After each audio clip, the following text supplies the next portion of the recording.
Nolan King here in Long Island at Longo and Weidman MMA, the scene of the crime, one of the biggest gyms in the United States now. You guys have Brian Ortega's in town, and he's cutting weight down there for the fight against Yair Rodriguez. And it just bodes the question, man.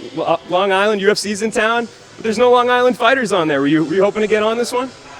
Yeah, 100% I was trying to get on this one, but didn't work out, and I'm still a little upset about it, but we're gonna have a good time. I'm gonna be at the fights on Saturday and enjoy them as a fan. Yeah, absolutely, man. Well, just talk to me. Give me an update on you. I mean, are you trying to get back in there? Like, is this something you were hoping? Obviously, you said you were kind of hoping to be on this, but I mean, that makes me think you're ready to fight. You're looking for a fight. Yeah, definitely. I'm ready to fight. I was in like a little contract negotiations. After my last fight, it was the last fight on my deal. I had a great finish from the last fight of my deal.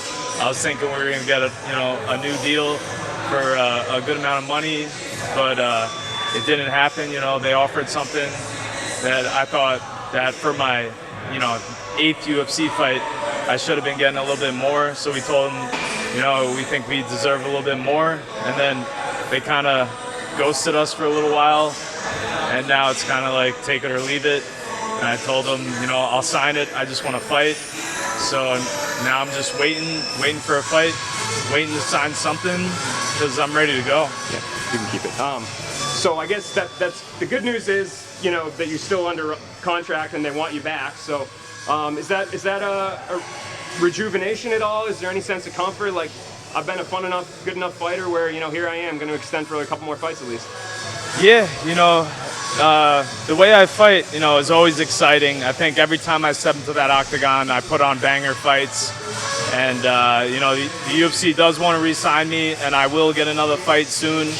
And, it was tough at times, just like, when am I going to fight? Everybody asking, why aren't you fighting on UFC Long Island? When are you fighting?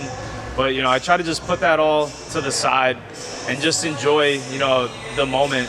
It's summertime here in Long Island. I'm training hard. I'm feeling good. We got a lot of teammates who got big fights coming up. We got 3 guys on the Contender Series coming up: Dennis Bazooka, Charlie Campbell, and Nazim. And so I've just been helping them out, training, enjoying summer, having fun, and we'll sign something soon and we'll fight soon. So that's it. I guess the good news is you're coming off a pretty great performance there. What was going on with like the knockdown record? I feel like somebody that was counting that night maybe didn't get that number right, huh? Yeah, I guess they said I got 4 knockdowns, but you watch that fight and it's clearly 5. You could even argue for 6. So I got that record. We could say we got 5 knockdowns in 1 round, so we got that record. Yeah, I mean, I watched it. I thought clearly 5. You could debate the 6th one, what counts as a knockdown, whatever. But hey, man, you went out there, you got the win. I know after that fight you were kind of campaigning potentially for Paddy Pimblett. That was the fight you wanted. Is that still something that you're interested in the future? Maybe if he wins coming up and you win the next one, like down the line. Definitely. I wanted that fight bad, but I guess maybe the UFC didn't offer, or maybe Paddy turned it down. Who knows?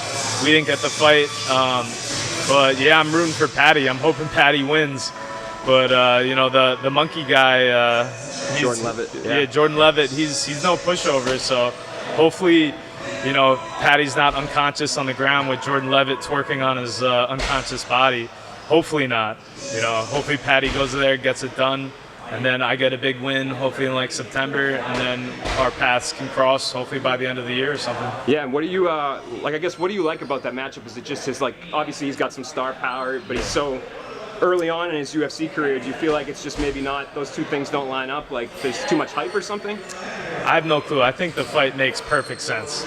I'm 3-1 in the UFC, he's 2-0 in the UFC. I think I'm like a good step up in competition for him, and I think he's a showman. When he talks, people listen, and he's got a good following, and he's also very beatable. But he's a tough dude. He's good on the ground, he's tough on the feet, and I think it would be a banger fight. And I think I finish him, and I take all that hype.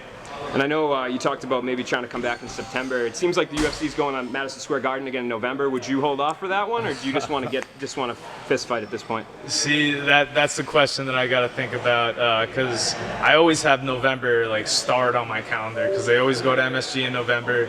And I fought at MSG in November back in I want to say it was like 2018. I fought Lando to a draw there, and I'm always trying to go back and fight at MSG. So we'll see. If they want me to wait till November, MSG, it wouldn't be the worst thing, but either way, I'll be ready to go September, October, November. Yeah, and I guess maybe short term, obviously get booked. But what's kind of the long term goal here? Is it just to kind of turn this win into a winning streak and just keep going with it, or you trying to set any goals for yourself for contendership or anything like that?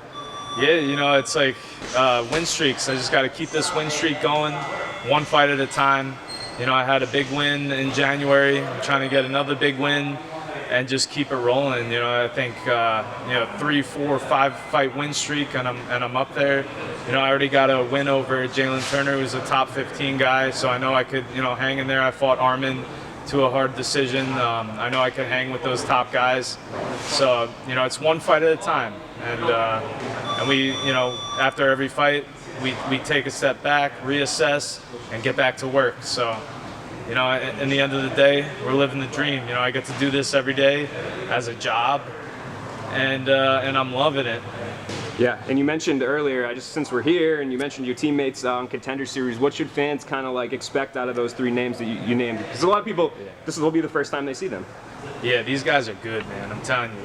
Like, I sparred Charlie like 2 weeks ago. I sparred Nas last week, and they were bangers, man. These guys are ready to go. Bazooka's a beast. All 3 of these guys have a phenomenal striking, but then they got great jiu-jitsu too and great wrestling. They're well-rounded mixed martial artists, and they're going to be the next generation of Serra Longo UFC fighters, and I can't wait.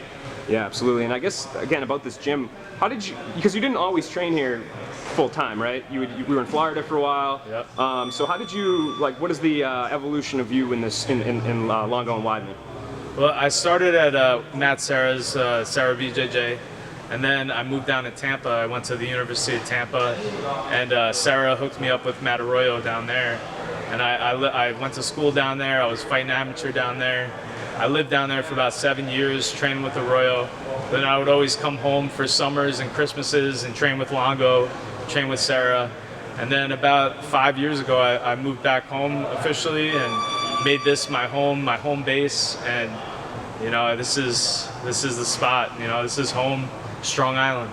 And I feel like every gym kind of has like these periods of time where they're really on an incline, and then maybe the talent pool refreshes or whatever. And we've obviously seen with Coach Ray championing Serra and Weidman, then Aljamain. I feel like this gym right now, though, arguably is probably at the strongest that it's been at. Like, have you ever been in a room like this before, where you've trained with this sort of training partners? No, I've never been in a room with this much talent. I mean, even like some of our amateurs are so good now. We got such good young talent coming up, and they're training hard. Everyone's helping each other. It's a great team atmosphere, and the sky's the limit for this team. And it starts with these 3 guys in the Contender Series to be the next generation of Long Island UFC fighters. And then after that, there'll be another generation, and you'll see, we got 3 champions out of here. There's something in the water in Long Island, and we're all sipping it. So you're gonna keep seeing big fights, big wins, and badass fighters coming out of Serra Longo. Absolutely, man. Well, I appreciate your time. Thanks for welcoming me in the doors here, and good luck, man. Hopefully September, November, we see you back. Yeah, no doubt. Thanks for coming out. And I'm going to get a fight booked soon, and we're going to get out there, and we're going to steamroll like the only way I know how.